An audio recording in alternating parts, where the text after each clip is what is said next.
네, 우리 양옆에 있는 분들과 인사 나누겠습니다. 당신은 사랑받기 위해 태어난 사람입니다. 당신은 사랑받기 위해 태어난 사람입니다. 우리 모두는 사랑받기 위해 태어난 사람입니다. 네, 우리 두 번째 예배를 드리네요. 지난주 첫 예배를 드렸는데 이 두 번째 또 예배를 드리면서 하나님의 더 없는 큰 사랑과 은혜가 가득할 것을 믿습니다. 날마다 더 큰 은혜가 임할 것을 믿습니다. 여러분, 사람은 눈에 보이는 육적인 존재일 뿐만 아니라 동시에 보이지 않는 영적인 존재입니다. 여러분 믿으십니까? 그러니까 인간은요, 영을 가진 존재라는 거예요. 여러 무신론자들이 정의하듯이 사람은 단지 물질적인 존재나 어떤 육적인 동물이 아니라는 겁니다.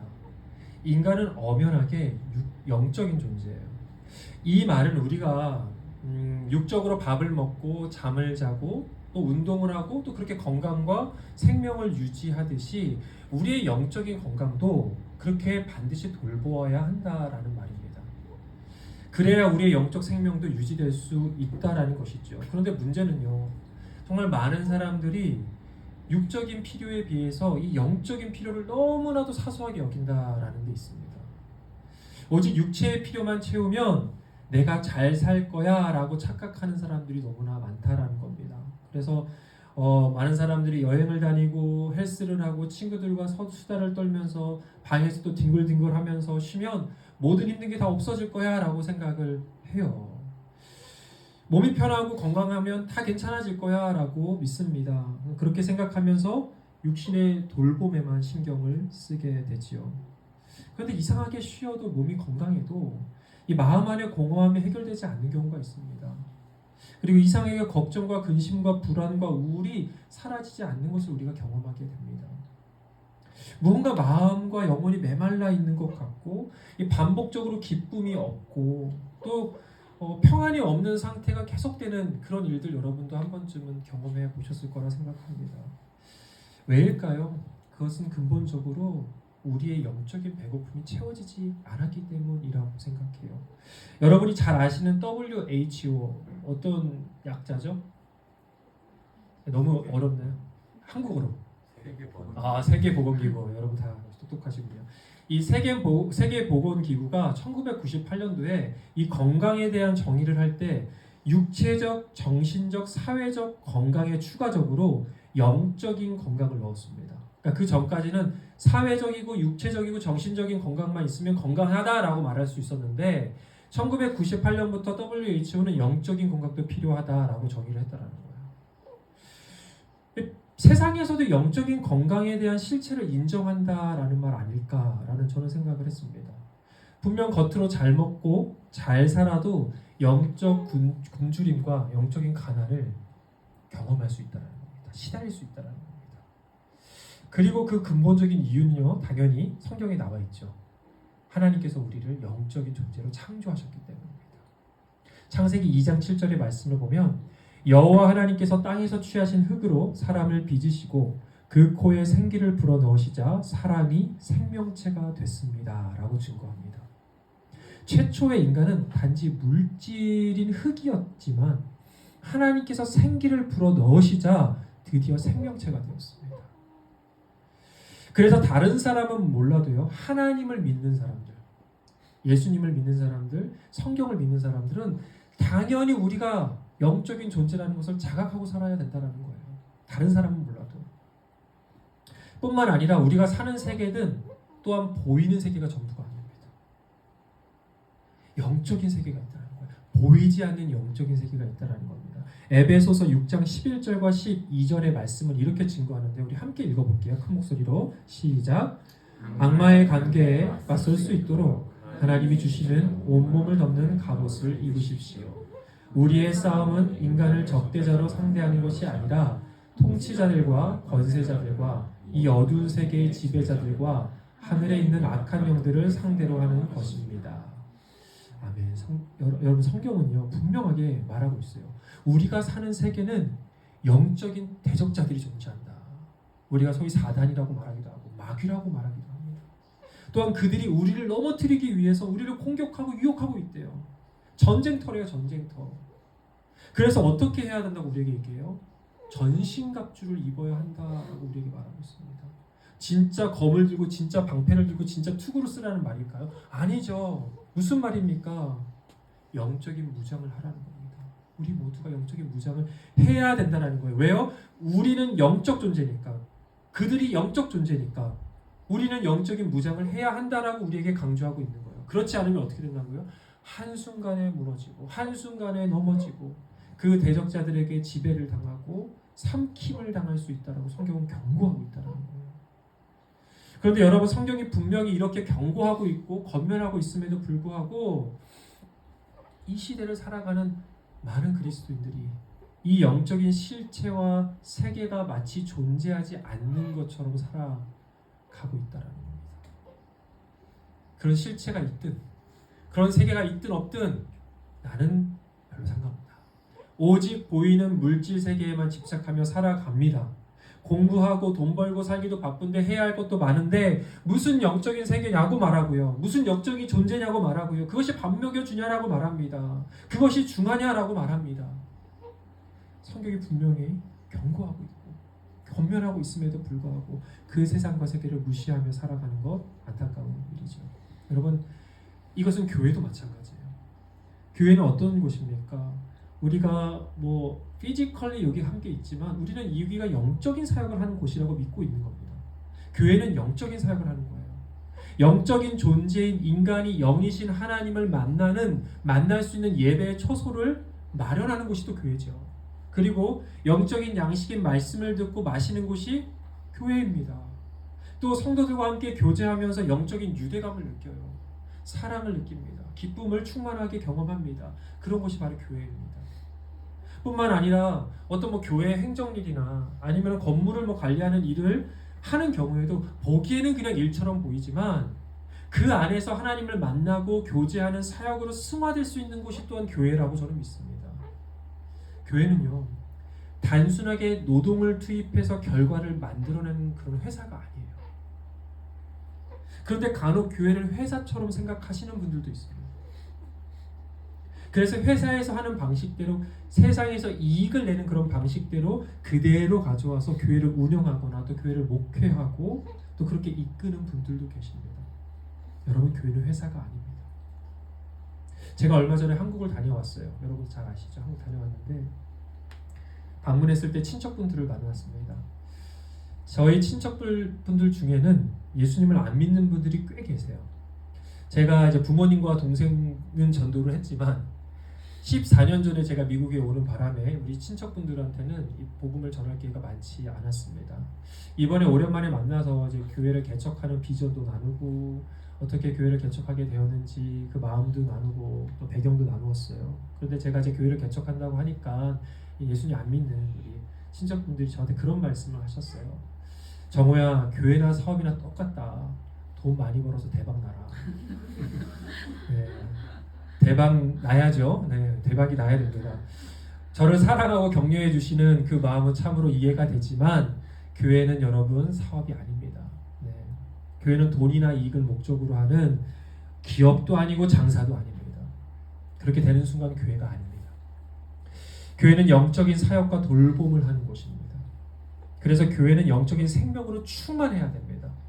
교회는요, 영적으로 성도들을 돌보고 또 영적인 필요를 채워주고 또 영적인 사귐으로 가득하고 또 영적 대적자들과 싸워 이기기 위한 영적인 무장을 하는 곳입니다.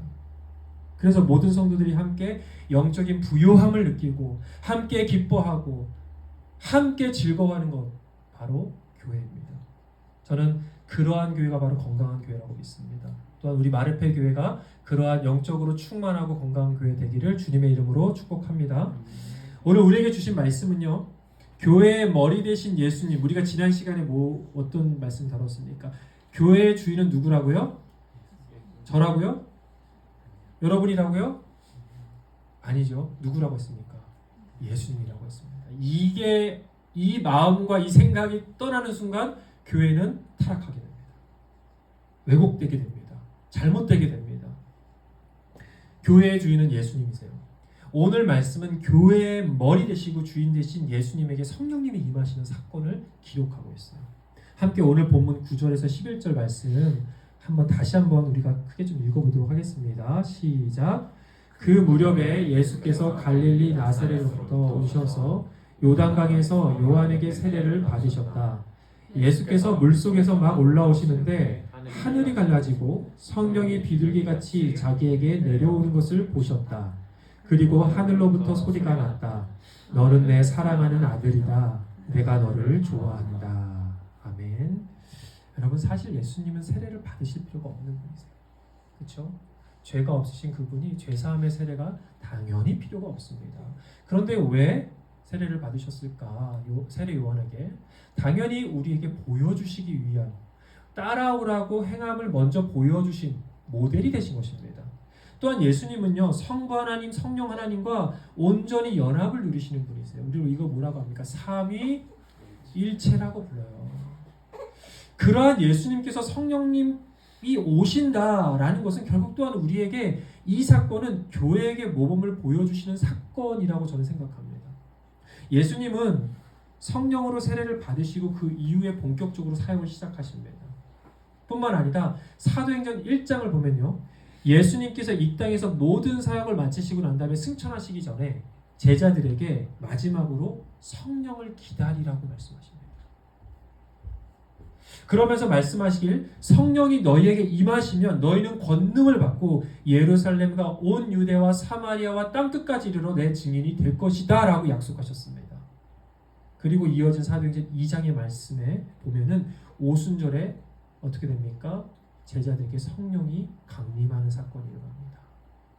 그리고 어떻게 되죠? 이어서 교회가 세워지고 그리스도인들이 나타나기 시작합니다. 모두 성령님께서 임하시고 나서 일어난 일들이에요. 또한 오늘 말씀 보면요, 재밌는 게 성령님이 임하신 예수님을 향해서 하늘로부터 이런 음성이 들렸어요. 뭐냐면 내 사랑하는 아들이다. 내가 너를 좋아한다. 누가 말했을까요? 누가 이 말을 했을까요? 누구의 음성이죠? 하나님의 음성이겠죠. 하늘에서 들렸대잖아요. 그렇죠?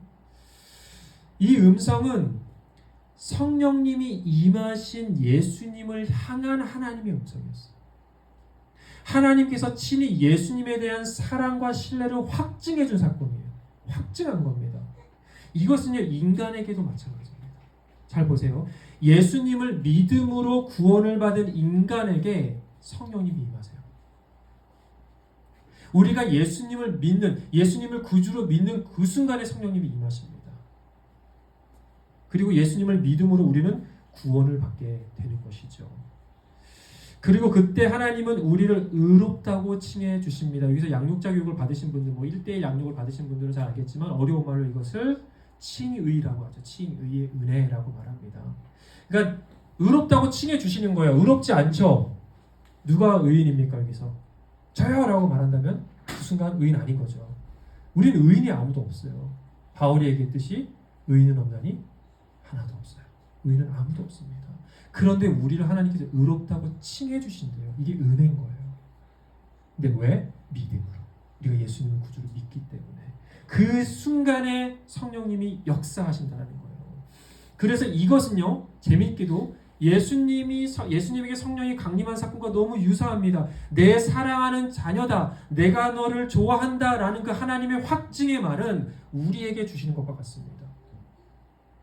우리가 예수님을 믿을 때, 성령님이 임하실 때 하나님께서는 우리에게 칭의의 은혜를 주시는 거예요. 내가 너를 좋아한다, 너는 나의 사랑하는 자녀다. 여러분, 이건 마찬가지로 교회에게 성령이 임하실 때도 하늘이 갈라지고 하나님은 내 사랑하는 교회다, 내가 너를 좋아한다라는 확증이 이루어지는 거 당연하지 않겠습니까? 그러면 정리를 해볼게요. 성령의 임재가 있고 성령님께서 오셔서 성령님께서 역사하셔서 그렇게 성령에 충만한 교회는 하나님께서 뭐라고 하시겠어요? 내가 너를 좋아한다, 내가 사랑하는 교회다 라고 말씀하시겠죠. 그래서 성령의 역사가 있고 성령님께서 일하시고 함께 하시는 교회, 그런 교회가 바로 하나님께서 기뻐하시고 또 하나님께서 사랑하시며 하나님께서 인정하시는 교회가 된다는 말입니다. 반대로요, 아무리 교회라는 간판을 달고 있지만 성령으로 충만하지 않는 교회, 성령의 임재가 없는 교회, 역사가 보이지 않는 교회, 성령의 열매가 드러나지 않는 교회는 하나님께서 기뻐하시고 사랑하는 교회라고 말할 수 없다라는 거예요. 간판이 교회를 결정하지 않습니다. 제가 앞에서 얘기했잖아요. 교회는 사업이 아니라고요. 법인 등록하고 교회 등록하면 교회가 되는 게 아니라 성령의 역사가 일어납니다. 저는 우리 마르페 교회가 이 땅에 진정 성령으로 충만한 교회 되기를 바랍니다. 그래서 하나님께서 내 사랑하는 교회다, 내가 인정하는 나의 교회다라고 확증해주는 그 은혜가 우리에게 함께하기를 주님의 이름으로 축원합니다. 자, 그럼 어떤 교회가 성령으로 충만한 교회일까요? 또 질문을 우리가 던져봐야 됩니다. 말씀과 기도, 예배와 교제, 사실 모든 교회에 다 있죠. 그렇잖아요. 모든 교회가 다 말씀을 듣고 기도도 하고 예배도 드립니다. 신앙의 교제도 합니다. 그러나 그렇다고 해서 모든 교회가 다 성령으로 충만한 것은 아닙니다. 물론 성령의 임재를 경험하고 또 성령께서 역사하시는 교회는 반드시 예배가 있고요, 말씀이 있고 기도가 있고 신앙의 교제가 있습니다. 그러나 그 반대의 공식도 반드시 성립된다는 건 아니라는 거예요. 그것이 있다고 곧 성령 충만한 교회다라고 말할 수는 없다라는 것입니다. 그럼 여기서 우리가 이 질문의 답을 찾기 전에 먼저 성령님께서 어떤 분이신지를 조금 알아야 됩니다. 그래야 성령의 임재가 있는 것인지 성령님께서 함께 하시는지 알겠죠. 여러분, 성령님은 누구십니까? 하나님. 굉장히 모범생이, 새신자신데 모범생이 오셨어요. 대답을 너무 잘하시네. 성령 하나님이라고 하죠. 성부 하나님이라고, 성자 하나님이라고 하죠. 성부, 성자, 성령 하나님 동일한 다 하나님이세요. 고린도전서 2장 10절에 보면요, 뭐라고 나냐면 성령님께서는 모든 것, 곧 하나님의 깊은 것들까지도 자세히 살피시는 분이십니다 라고 나와요. 아니, 하나님의 깊은 것까지 다 자세히 살피시는 분이 세상에 어디 있을까요? 하나님밖에 없겠죠. 그러니까 성령님은 하나님에 대해 아주 잘 아신대요. 모든 거 다 아신대요. 그리고 뿐만 아니라 히브리서 9장 14절을 보면요, 성령님을 가리켜서 영원하신 분이라고 합니다. 세상 그 어디에 영원한 게 어디 있습니까? 영원한 거 없습니다. 오직 하나님만 영원하십니다. 그래서 결론은 뭐냐면 성령님은 전지하시고 전능하시며 영원하신 하나님이라고 성경은 증거하고 있어요. 뿐만 아니라 성령님은요, 아주 중요한데요, 인격적인 분이세요. 인격적인 분. 이게 무슨 말이냐? 성령님은 우리와 교제하고 또 소통하기를 원하시는 인격체시라는 거예요. 인격체. 그분은 슬픔과 기쁨을 느끼시는 감정이 있으세요. 또한 우리와 즐겁게 대화를 나누기를 원하세요. 우리가 친해지고 싶어 하세요. 우리와 은밀한 대화를 나누고 싶어 하세요. 우리 마음속에 있는 것들 이렇게 털어놓고 상담자처럼, 상담자라고 하잖아요. 카운셀러. 마음에 있는 걸 좀 듣고 싶어. 네 얘기 좀 듣고 싶어. 이렇게 말씀하시는 분이시라는 겁니다. 에베소서 4장 30절의 말씀을 보면요, 사도 바울은 뭐라고 말하냐면요, 하나님의 성령을 슬프게 하지 말라고 말합니다. 그분은 슬픔을 느끼신대요. 또한 고린도후서에서 보면요, 사도 바울은 성령의 사귐이라는 단어를 사용합니다. 사귄대. 쟤네 사귄대 라고 말을 쓰잖아요. 성령님이 우리와 사귄다라는 거예요. 그분은 아픔과 슬픔, 기쁨과 사랑을 느끼는 인격적인 분이시고 우리가 인격적인 관계를 원하십니다. 우리와 친해지고 싶은 분이세요. 그리고 성령님은 우리와 함께 하시면 어떤 일을 하실까요? 자, 예수님을 구주로 영접하고 난 다음에 성령님이 역사하셨어요. 우리와 내주하세요. 항상 함께 하세요. 우리와 항상 함께 하세요. 그리고 어떤 일을 하실까요? 성령님은. 이것도 우리 1대1 양육을 받으신 분들은 좀 잘 아시겠지만 제가 좀 정리를 해드릴게요. 짧게. 성령님은 우리에게 죄를 깨닫게 해주십니다. 야, 그거 아니야. 그거 아니야. 하지마. 그렇게 하지마. 또 진리를 깨닫게 해주세요. 야, 이게 맞아. 이게 하나님의 진리야. 너 이렇게 살아야 돼. 라고 우리에게 소리치십니다. 또 우리의 기도가 더욱 깊어지게 하세요. 기도를 하는데 더욱 깊어져. 감동이 막 일어나. 기도 제목이 막 떠올라. 내가 무슨 기도를 해야 될지 막 떠올라.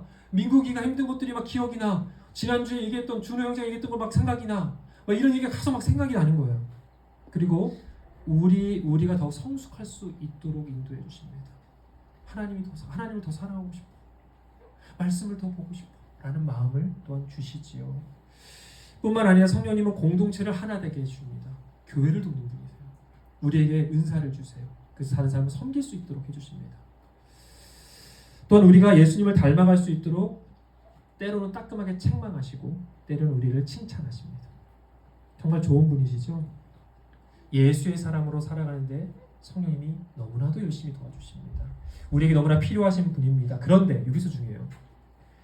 예수를 영접한 그분의 자녀들에게는 성령님이 언제나 함께 하세요. 그런데 문제는 우리가 성령님을 거역할 수 있는 자유의지가 있다는 사실이에요. 자유의지까지 들어가면 너무 강의가 되어버리니까 빠져나와서 이사야서 63장 10절을 보면요. 사람들이 반역함으로 거룩하신 영을 근심하게 했대요. 성령을 근심하게 했대요. 아니 하나님이시면 그냥 뒤통수 빡 때려갖고 그냥 해! 명령하셔도 될 텐데. 아니면 억지로 하게 만드시면 되는 거 아닐까라고 하면 우리가 뭐가 됩니까? 로봇가 되는 거죠. 우리의 잘못된 생각과 의지로 인해서 하나님의 뜻을 거역하면 성령님을 근심하게 합니다. 심지어 데살로니가 전서 5장 19절을 보면요. 사도 바울은 무슨 말을 하지 않냐면 성령을 소멸하지 마십시오라고 말해요. 성령을 소멸하지 마십시오. 성령님이 누구시라고요? 하나님 어떻게 소멸돼요? 말이 안 되죠. 또 예수님 믿는 사람들 성령이 항상 함께 하신다면서 어떻게 소멸이 돼요? 이 말은 무슨 말입니까? 이 말의 뜻은요. 마치 성령님이 소멸된 사람처럼 살지 말라는 거예요. 성령님이 내주하지 않는 사람처럼 세상 사람들처럼 똑같이 살지 말라는 거예요. 예수 믿는 사람이라면 세상 사람들과 똑같이 살지 말고 성령님이 함께 하시는 거룩한 사람으로 예수 믿는 사람으로 살아가야 한다라고 우리에게 얘기하고 있는 겁니다. 그래서 결론은 우리가 성령으로 충만하려면 어떻게 해야 된다고요? 성령님께 순종해야 돼요. 우리의 자유의지를 가지고 성령님께 순종해야 돼요. 기도를 통해서 설교 말씀을 통해서 또 큐티를 통해서 또 신앙의 교제를 통해서 내 안에 선한 양심을 통해서 성령님은 우리에게 끊임없이 말씀하세요. 말씀하시는 하나님. 그리고 그때 우리는 반드시 그 음성에 순종해야 됩니다. 성령 충만하냐 아니냐 거기서 갈라지는 거예요. 이와 마찬가지입니다. 교회도 성령님께 순종해야 합니다. 순종해야 성령의 능력이 나타나고 순종해야 성령의 열매가 나타나고 순종해야 성령의 역사가 나타납니다. 예배가 있고 기도가 있고 신앙의 교제가 있어요. 하지만 성령님께 순종하지 않는 교회는 결코 성령으로 충만한 교회가 아닙니다. 성경을 보면 성령님께 순종하는 교회에서 어떤 열매가 나타나고 어떤 모습이 나타나는지를 증거하고 있습니다. 함께 우리 사도행전 2장 44절부터 47절까지의 말씀 우리 함께 읽겠습니다. 시작. 믿는 사람은 모두 함께 지내며 모든 것을 공동으로 소유하였다. 그들은 재산과 소유물을 팔아서 모든 사람에게 필요한 대로 나누어 주었다. 그리고 날마다 한 마음으로 성전에 열심히 모이고 집집이 돌아가면서 빵을 떼며 순전한 마음으로 기쁘게 음식을 먹고 하나님을 찬양하였다. 그래서 그들은 모든 사람에게서 호감을 샀다. 주님께서는 구원받는 사람을 날마다 더하여 주셨다. 여러분 얼마나 아름다운 모습입니까? 이거를 문자 그대로 해갖고 자 오늘부터 우리 같이 삽시다. 여기서 이 지하에서 텐트 가져오세요. 그렇게 한다는 걸 얘기하는 게 아니에요. 뭐냐면요. 여러분 사람은 어떤 존재예요? 기본적으로 아까 영적인 존재라고 했잖아요. 동시에 사람은 기본적으로 이기적인 존재예요. 이기적인 존재. 죄인입니다. 나만 봐요. 내가 제일 중요한 거예요. 이건 본능적이에요. 우리가 죄인이라는 증거입니다. 그런데 성령님께 순종하니까 어떤 일이 일어나냐면 성령님께서 우리를 이끌고 가시는 거예요. 어떻게? 알아서 다른 사람을 사랑하고 섬기게 인도해 주시는 거예요. 성령님께 순종하는 게 바로 뭐냐면 우리가 거룩하게 사는 길이고 우리가 헌신하는 길이고 교회가 건강해지는 길이고 내가 하나님의 뜻대로 살아가는 길입니다. 성령님께 순종할 때 성령님의 인도하심을 따라갈 때 교회에 일어나는 역사이고 우리의 삶에 일어나는 역사입니다. 여러분 교회가 지금 이 땅에 참 영향력이 없다고 해요. 아니 정확하게 얘기해서는 영향력이 있죠. 나쁜 영향력이 있죠. 지금 교회가 욕을 엄청 먹잖아요. 제가 한국 가서 느낀 건 뭐냐면 한국에서 이 직장 생활 하시는 분들, 친구분들이나 우리 또 청년들 만났었을 때 하는 말이 내가 기독교인이라는 걸 밝히는 게 너무 무섭대요. 밝히는 순간 정말 공격의 대상이 된대요. 모든 사람들에게. 왜냐하면 지금 기독교의 이미지가 너무 안 좋습니다. 뭐 시사 저널 프로그램 이런 거 뭐 시사 뭐라고 하죠? 사회 고발 프로그램 이런 거에 막 단골 메뉴로 나오잖아요. 지금 교회가 너무나 안타까운 현실이죠. 그러니까 눈살 찌푸리는 안 좋은 일들이 세상에 들려지게 됩니다. 왜일까요? 성령님께 순종하지 않기 때문입니다. 너무 간단해요. 목사가 성령님께 순종하지 않고 성도가 교회가 순종하지 않기 때문입니다.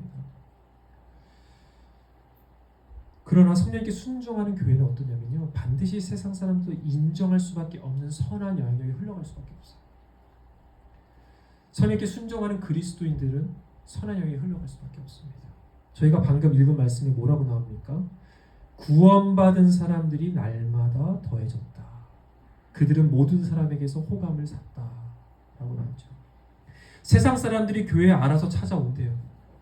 성령의 향기가 가득하고 생명력과 열매로 가득한 교회를 세상 사람들이 알아서 사모하면서 모여든대요. 그것이 바로 성령께 순종한 교회의 영향력입니다. 제가 아마도 10년도 더 된 일인 것 같아요. 제가 2010년에 미국에 처음 왔고 2012년도에 2013년도 정도에 만났던 것 같은데, 제가 선교사로 사역을 할 때, 제가 10년간 선교사로 사역을 했잖아요. 캠퍼스 선교사로. 대학 캠퍼스에서 복음을 전하다가 한 중국인 친구를 만났어요. 점심 먹고 있는 친구랑 말을 걸어가고 이게 이야기하게 됐는데, 서포크 유니버시티, 그러니까 뭐 보스턴 시내에 있는 그 학교에 다니던 친구였는데 혼자 밥 먹고 있었어요. 다 말을 걸었는데 미국에 온 지 한 달밖에 안 된 친구였습니다. 제가 크리스찬이고 너를 유학생 우리 초청 파티에 초대하고 싶다라고 했는데 놀라면서 그렇지 않아도 자신이 크리스찬을 정말 만나고 싶었다는 거예요. 정말 그리스도인을 만나고 싶었대요. 근데 좀 놀랐어요. 왜냐하면 지금은 조금 달라요. 제가 이제 선교를 10년 동안 하면서 우리 중국 대학생들이 그러니까 기독교를 바라보는 관점이 확 바뀐 걸 느꼈거든요. 처음에 제가 2010년 초반 때는 아예 몰랐어요. 중국 애들이 왔는데 기독교가 뭐야, 예수가 뭐야, 지저스 처음 들어봤대. 지저스가 뭔지 처음 들어봤다고 하고, 심지어 크리스마스도 모르는 데 갔어요. 저는. 그러니까 하나도 모르는 거야. 그러니까 모르니까 어떤 일이 일어나냐면 관심을 가져요. 관심을 가져요. 근데 지금은 어떠냐면요, 다 알고 있어요. 다 알고 있고 무지 싫어합니다. 바로 거절해요. 당시에는 정말 그냥 어장에 물고기들이었어요. 만나면 다 전도가 되고 그럴 때였는데, 어쨌든 이 친구를 만났는데 크리스찬을 정말 만나고 싶었다라는 것 자체가 너무 놀랐던 거예요. 아니 크리스찬 어떻게 알지? 근데 물어보니까 뭐였냐면 이 친구의 아버지가 중국 공산당 당원이에요. 간부예요, 간부. 그런데 공산당 안에 제가 발음을 좀 혀가 좀 짧아서 공산당 안에 암묵적인 크리스찬 그룹이 있대요. 크리스찬들이 있대요. 그러니까 서로 암묵적, 되게 드러나진 않았지만 암묵적으로 있는 거예요. 그런데 참고로 공산당은 공산품 아니 공산당은 공산당, 제가 연습 좀 하고 올게요. 다음부터는 이게 나올 줄은 몰라가고, 공산당은 종교를 가질 수가 없어요. 종교를 가지면 쫓겨납니다. 그리고 탄압을 지금은 정말 많이 탄압을 받아요. 지금은 선교사는 다 쫓겨났죠. 그런데 이 친구가 중국에 있을 때 참 이상하다고 생각했대요. 왜 저 사람들은 자기가 가진 어떤 안정적인 위치나 이런 것들 다 빼앗길 수 있고 포기해야 될 수도 있는데 왜 기독교인으로 살아가지? 생각하는 거죠. 그뿐만 아니라 그 사람들이 공산당 안에서 엄청 선한 영향이 있대요. 그러니까 주변 사람들 도와주고 챙겨주고 또 자신을 희생하면서 다른 사람을 돕는데 가장 앞장섰대요. 그러니까 그런 모습을 보면서 이 친구가 생각했던 거야. 대체 뭐야? 얘는 뭐야? 그렇죠, 대체 뭐야? 라고 생각을 하고 있는 찰나에 유학을 온 거고, 유학을 와서 한 달 만에 저희를 만난 거예요. 너무 신기하지 않습니까? 그리고 그렇게 마음이 활짝 열려있던 그 친구에게 이후에 2년 가까이 복음을 전했어요. 같이 만나면서. 사실 이것은요, 척박한 중국 땅에서 성령님의 음성에 순종하고 성령님의 인도하심에 순종한 자들, 그 중국인들, 중국 공산당 그 사람들의 열매였던 거예요. 성령님께 순종했던 자들을 통해서 이 형제가 복음을 받아내는데 아주 좋은 토양이 되었던 것이고, 그리고 저희를 만난 것이죠. 여러분, 저는 이것이 참된 선한 영향력이라고 생각해요. 참된 선한 영향력. 돈이 아니라, 권력이 아니라, 힘이 아니라, 사회적 지위가 아니라 성령님께 순종함으로 나오는 그 선한 영향력. 저는 여러분을 통해서 그러한 영향력이 여러분의 직장 가운데, 학교 가운데 흘러가기를 바랍니다. 가정 가운데 흘러가기를 주님의 이름으로 축복합니다. 성령님께 순종한 교회가 가장 건강한 교회이고, 성령님께 순종한 그리스도인들이 가장 건강한 그리스도인입니다. 끝으로 우리를 향하신 성령님의 관심은요, 그러니까 성령님의 관심은 우리가 기대하고 생각하는 것 좀 다를 수 있어요. 우리가 이 땅에서 편하게 지내고 잘 되고 또 좋은 일만 항상 가득하기를 모두가 바라죠. 그렇죠? 이거는 모든 인간의 바람입니다. 당연한 바람이고요. 그런데 성령님의 관심은 좀 다른 데 있다라는 거예요. 그러니까 우리가 성령님과 친해지려면 성령님의 관심을 좀 알아야 되잖아요. 그렇죠? 다르다고 해서 우리가 안 되기를 바라시거나 우리가 망하기를 바라시는 건 아닙니다. 결코. 그런데 중요하게 생각하는 게 다르다는 거예요. 함께 오늘 본문 말씀 12절에서 13절 말씀 다시 한번 읽어보겠습니다. 시작. 오 성령이 예수를 광야로 내보셨다. 예수께서 40일 동안 광야에 계셨는데 거기서 사탄에게 시험을 받으셨다. 예수께서 들짐승들과 함께 지내셨는데 천사들이 그의 시중을 들었다. 예수님께서 지났네요. 아멘. 성령님께서 예수님을 광야로 인도하셨습니다. 여러분, 광야는 어떤 곳이에요? 광야. 척박한 곳, 위험한 곳, 가기 싫은 곳, 어려운 곳, 불편한 곳, 배고픈 곳. 실제로 예수님은 그곳에서 진짜 사탄에게 시험을 받으셨죠. 사나운 들짐승들과 함께 지내셨다라고 나옵니다. 아니, 성령님은 우리를 인도해 주실 거면 꽃길로 인도해 주셔야 되는데 왜 광야로 인도해 주시는 거야? 우리의 질문 아닙니까? 편하고 안락한 왕국으로 인도해 주셔야 되는데 왜 광야로 인도해 주시는 거야? 그렇지 않다라는 겁니다. 왜요? 그분의 관심이 우리와 좀 다르기 때문이에요. 성령님의 관심을 에베소서 4장 13절에서 15절의 말씀이 말해주고 있어요. 함께 읽어보겠습니다. 시작. 그리하여 우리 모두가 하나님의 아들을 믿는 일과 아는 일에 하나가 되고 온전한 사람이 되어서 그리스도의 충만하심의 경지에까지 다다르게 됩니다. 우리는 이 이상 더 어린아이로 있어서는 안 됩니다.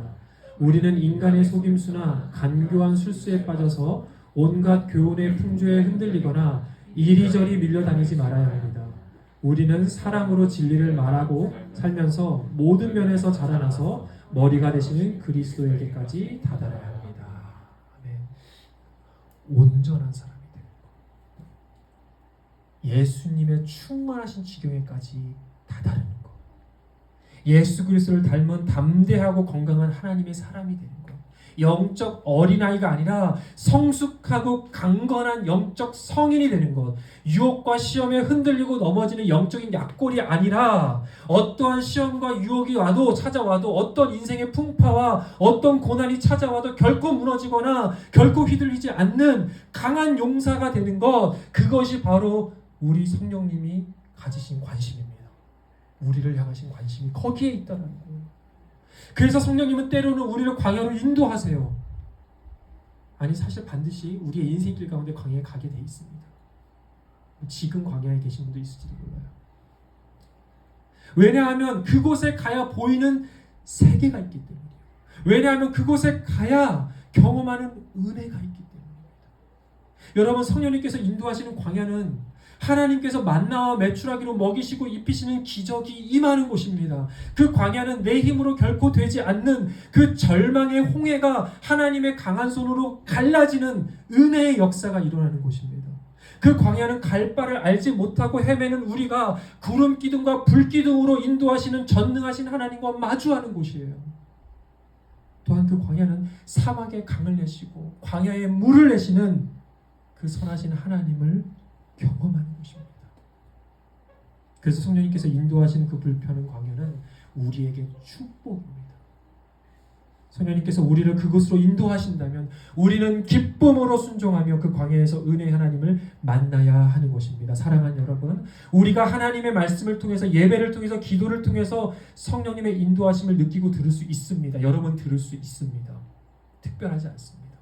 여러분이 하나님을 믿는 사람이라면 성령의 음성 충분히 들을 수 있습니다. 여러분 마음 가운데 항상 말씀하십니다.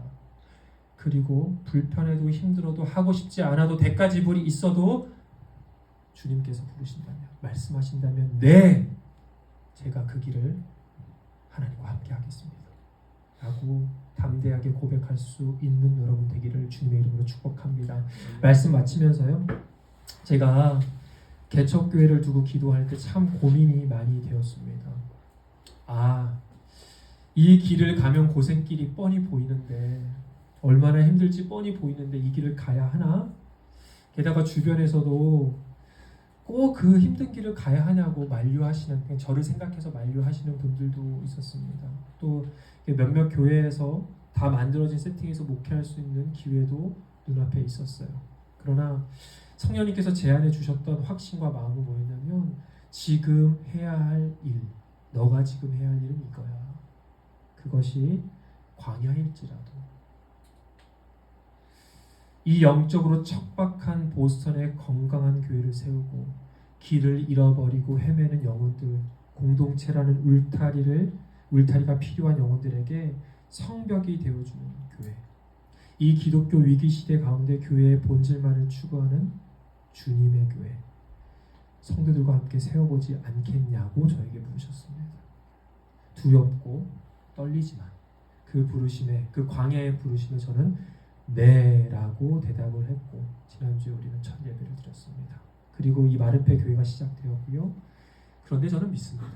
왜냐하면 성령님이 어떤 분이신지 알기 때문에, 성령님의 인도하심에 순종할 때 그 길이 광야라 할지라도 반드시 하나님은 그곳을 꽃길로 만드신 하나님이신 걸 믿기 때문입니다. 예비하신 축복이 있다고 믿기 때문입니다. 광야에 꽃이 피고 길을 내시는, 물이 나는 그 성령의 역사가 저와 여러분에게 함께하기를 주님의 이름으로 축복합니다. 네. 저와 여러분이 함께 그 은혜의 기쁨을 누리면서 함께 이 교회를 세워갔으면 좋겠습니다. 우리 함께 좀 기도할까요? 기도할 때 함께 기도할게요. 성령님의 인도하심을 잘 듣고 분별하기 위해서는 우리가 기도와 말씀 가운데 나아가죠. 하지만 우리의 분주함으로 인해서, 우리의 게으름으로 인해서, 또 우리의 선입관이나 어떤 귀찮음으로 인해서 기도하지 않고 말씀을 듣고 보지 않을 때도 있죠. 근데 그럼 어떻게 됩니까? 말씀은 얘기하고 있습니다. 영적 대적자들이 우리를 삼키려고 우는 사자처럼 기다리고 있대요. 넘어지고 흔들리고 지배를 당할 수밖에 없습니다. 여러분, 기도와 말씀의 시간을 떼어서 성령님과 더욱 가까워지길 소원하십니까? 그렇다면 이 시간 기도할 때 간절히 성령님을 불러주십시오. 내 마음의 문을 열어주시고 말씀과 기도에 갈급한 마음을 부어주시고 저의 영적인 잠에서 깨어날 수 있도록 도와달라고 주님을 붙잡으며 함께 나아가겠습니다. 함께 기도하겠습니다.